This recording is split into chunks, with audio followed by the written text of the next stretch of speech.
G'day guys, Chris here from FLITELab. Today we're going to go through downloading the Flite app,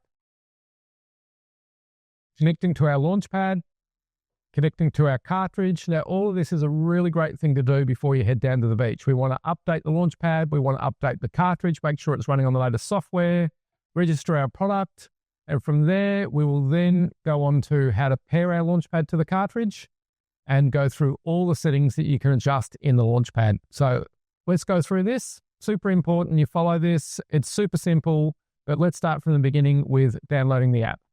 Okay, once you've downloaded the app and you've registered your product and signed up, you'll get to this home screen. Now, I'm not going to go through everything on the app today, but the really important one is this device button. So if we actually turn on our LAUNCHPad by holding the triangle and the menu button, the FLITELab logo will come up.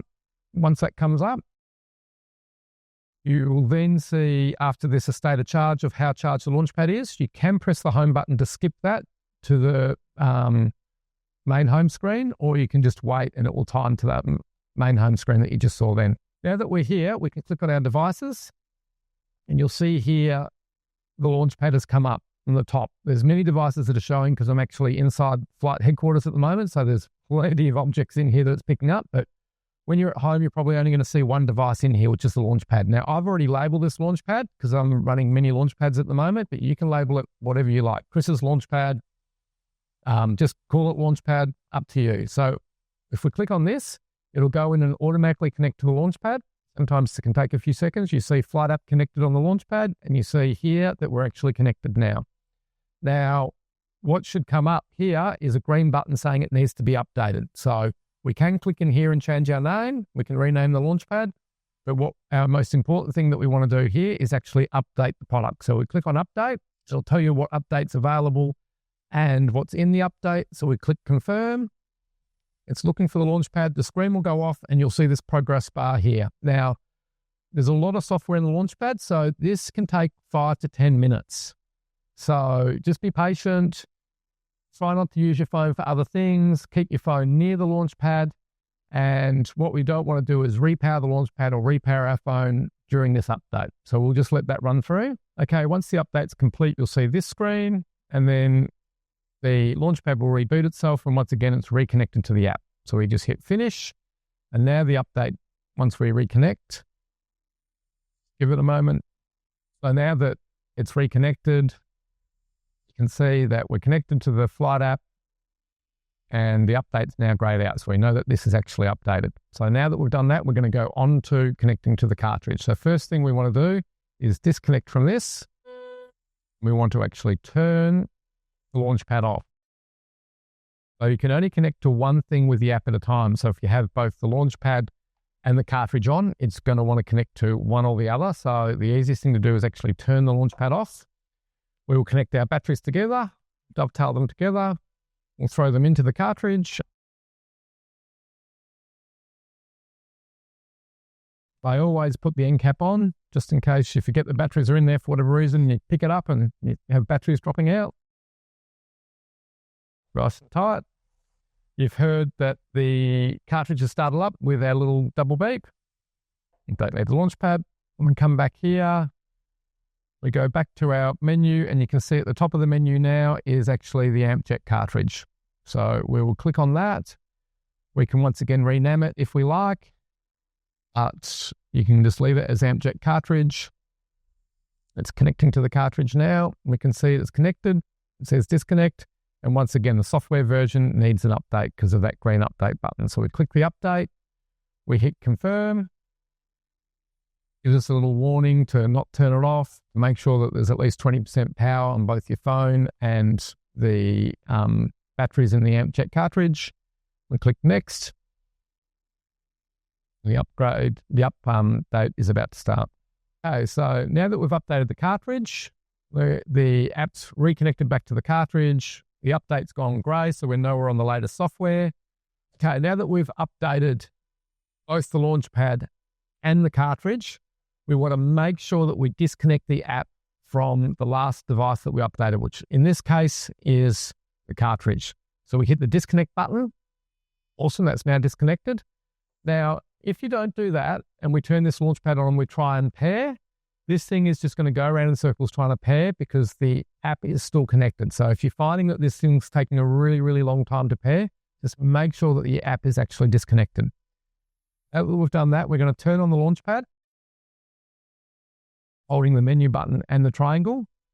Now, once this boots up, if this has never been paired to anything before, it's actually going to prompt you and say, do you want to pair to a cartridge? So we click the circle, which is yes, and now it's pairing. Usually takes 5-10 seconds, sometimes a little bit longer, but there we go, we're paired. So now that we're paired, if in future products you've got a couple of cartridges for whatever reason, or you've got an amp mask, you can actually force this to go into pairing mode, and it will pair to the closest device that's powered up. So you would press and hold the triangle for 7 seconds, and a message will come up and say, press the menu button to commence pairing. So we're already paired, so we're good to go. But that's another way of forcing pairing to the closest item that's powered up. So now that we're connected, we're paired, our home screen shows a few things. We've got both our amp cells. They do take a little bit longer after the pairing to come up. It's just talking to both the different amp cells and the cartridge all at once, and it's getting everything that's going on. So once they've both come up, they will display here, and hopefully they're both 99%, which is a full charge. And then as they go down, as you're actually using the jet, they'll actually come down, and it'll tell you exactly where they're at. If you've got one battery that's, say, 80% charged and one battery that's 100% charged, it will show that on this screen. And that will just mean that your boost will be a little bit limited at the start, while that 100% battery is coming down to match the other battery. And then the closer it gets, you'll start getting that full thrust depending on how much thrust you've actually set. Now, in our top menu, we have what we call our display screen. So we've got our home screen, which has our batteries, has what profile we're in, has our boost meter, which I'll explain, and has the time. Now, at the moment, it won't be showing the time most likely because you're indoors. It needs a GPS signal to show the time. So once it picks up a GPS signal, the time will display. Then we've got our next screen, which will show how much charge the actual LAUNCHPad battery has. Now, you're going to get 8-10 sessions out of this. I typically, once it gets sort of below 50-40%, I throw it on the wireless charger and top it all the way back up to 100%. That way I know that I've always got plenty of power in my LAUNCHPad. I'm not running the gauntlet at 5-10% out there on a session and the LAUNCHPad goes flat. Our next screen is our wave screen. This is just showing our real-time stats. So this will show things like your longest wave, how many meters, how long in duration it was, how many waves you've caught, and the total duration of your session. Now, once you sync this to the app after your session, you then will have a whole of extra stats on how long each wave was. You can play back each wave over a map, and a whole lot of extra data. Now, if we go back to our main screen, the next thing we want to do is get into our settings menu. Now, before we jump into that, any of these display screens, your paddle assist button and your boost button is still going to work. So it doesn't matter what screen you're on.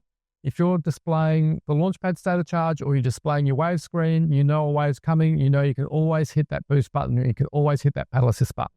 But when we go into our settings menu by holding and pressing the menu button, those buttons now are for adjusting settings, so you're not going to be able to catch a wave. So in our first menu that comes up, we've got all our profiles, as you can see here. Now we've got 3 main profiles being prone, wing, and downwind. And they speak for those disciplines. We've basically updated all this software and launched with what we recommend for those settings, but feel free to go change them to your liking. Our last profile we have is unpowered. Now, unpowered is slightly different. Unpowered is simply when you don't have the jet cartridge in the board, which I ride the board quite often without the jet cartridge. Unpowered allows you to keep the LAUNCHPad in the board, but still record all your wave data. Going back to our drone profile today, once you're in this, you can click the menu button and then you'll get to things like our boost thrusts. You've got from 1 to 10, 10 being the most powerful, 1 being the least. We have boost time, that goes from 3 to 8 seconds. I set this around 5 seconds, 5-6 seconds, because I know I'm going to catch a wave in 3 to 4 seconds. I could set it to 8. The jet is going to turn off once you're actually up on the wave, so 8 works well. Why I set it for 5 to 6 seconds is I also use it for duck diving. It's just using a little bit less battery. If I do boost and miss a wave, it's just not running for quite as long, and I know that I'm always going to catch a wave within that 5 to 6 second mark. We've also got acceleration. Acceleration's a super important one. So acceleration is from no thrust, once you've hit the button, all the way to whatever you've set that max thrust at. Now, on the shorter boards, if you have your acceleration too fast, you're going to find the board pulls up your chest. You're going to almost have to hold onto the board. So I have it set for sort of 3 to 4 seconds on the 4.2. That way I can press the button. It's a nice slow acceleration up. I paddle, I get my timing right. And once I've hit that 3 to 4 seconds, the wave has come and picked me up. I'm at full thrust and you can catch next to nothing. The winging, I set it to 5 or 6 seconds. I just need that longer acceleration to get up on the plane without the board trying to pull out from underneath my feet.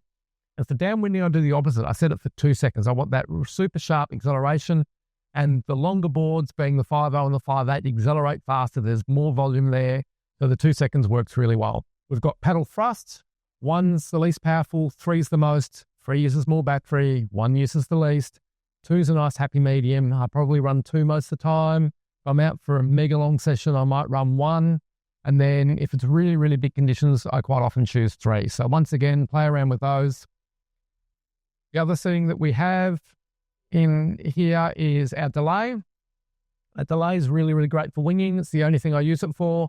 I can set the delay for 5, 6 seconds, hit the button, grab my wing, stand up on my board, or sync start my board. And I know in that 5 to 6 seconds that the boost is going to kick in and get me up on foil.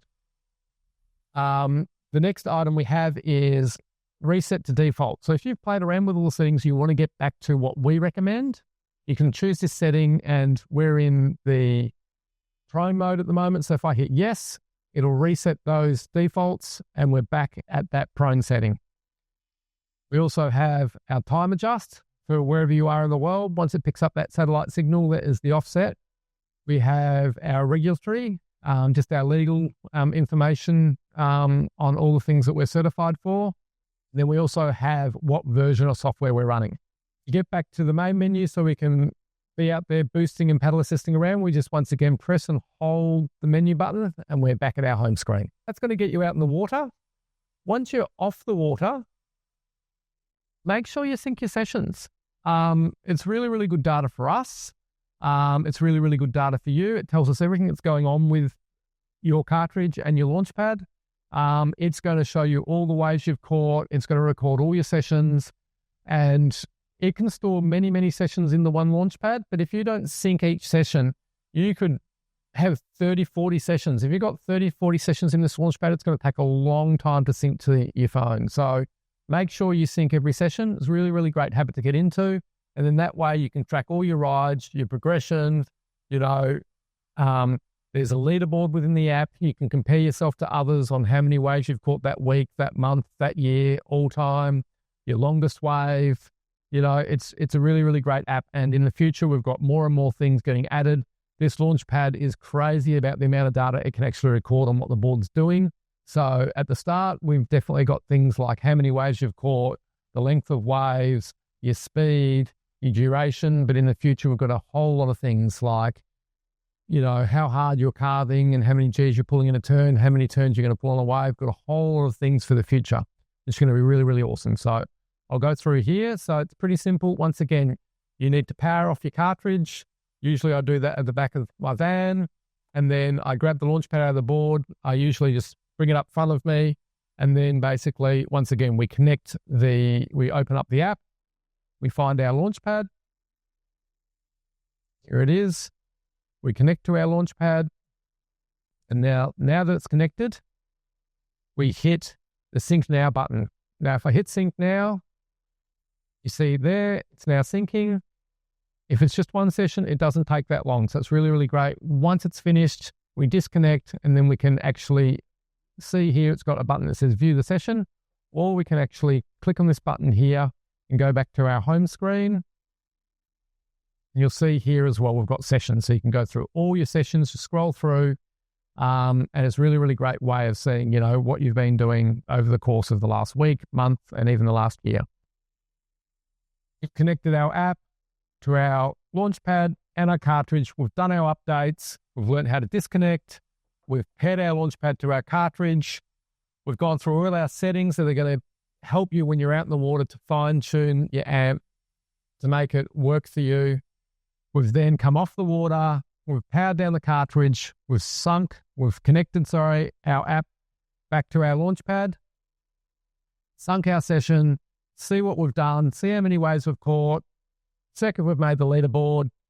You're here to help. We're here to make your journey as easy as possible. So go out there, enjoy yourself, go catch waves, be respectful to everybody. Thanks for your time.